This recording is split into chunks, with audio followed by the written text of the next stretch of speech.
Qoranneen ingallamaati keenyatti nan ajjeefamuunu namni badee galu minaamin jedhamaa ture.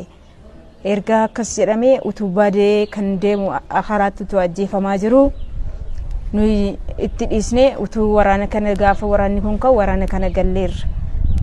Yoo nuyi deemne Ijollee Amaaraan nu ajjeesa. Yoo afne waraanni baay'ee humnaa ol nu ta'eera. Amaraarii gaariin hin jiru. Kanaafiyyuu Amara Ijolleen yeroo nu gati utuu nu deemnee maatii keenya utuu galuu nu qaban nu ajjeesu waan ta'eef jennee utuu teenyu balaa kanarra baay'ee balaa daggaa cimaarra buuneerra. Rakkinni guddaan Amara Ijollee biras jira. Rakkina kan keenya duwwaa miti. Kan isaanii ofii isaanii daarii isaaniirra jiru. Nu daarii namaaf jenneetu asitti maatii keenyarraa akka hin galleen asitti nu ittisanii nu qabanii miidhaa guddaa nurraan ga'anii. Kanaaf kanaan booda namni gowwoomu tokkoyyuu hin jiru. Akka ijoollee Oromootti ijoollee obboleettiyyeen kollee kan hin gorsu wanti isaaniif fakkeenyummaa ta'e isaaniif himu kanaan booda firri hin jiru.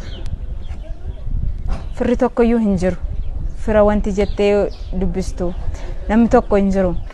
Namni hundumtuu karaatti nama qabatee kan nama miidhu duwwaadha.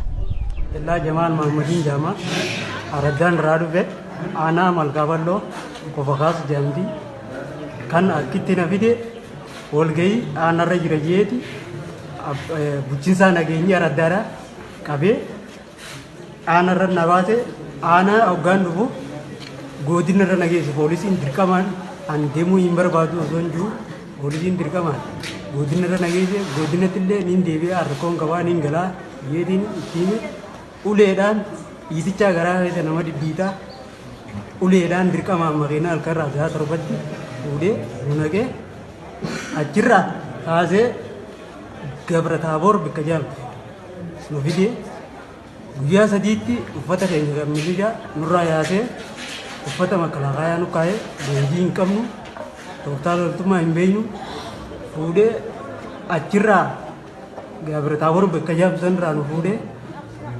samee Gondar bakka jaamte nu geesse achitti kilaashii fi boombii meeshaa tijitii hundanuuf kanneen fuudhee achirraa nu fuudhee caakkaa nu geesse caakkatti achitti harka ifkannine dhugaa harka ifkanninu nagayaan jirra hin tuqamne nagaya qabnaa maatiin teenyalleen akka nu yaanne nagayaan fayyaadhaan qabaa nagayaan qabaa ammoo Oromoodhaaf wanni hin dhaamu Oromoon gowwoomtanii akka nuti gowwoomne as keessa dhufnetti gowwoomtanii akka hin yaane jechuu barbaada.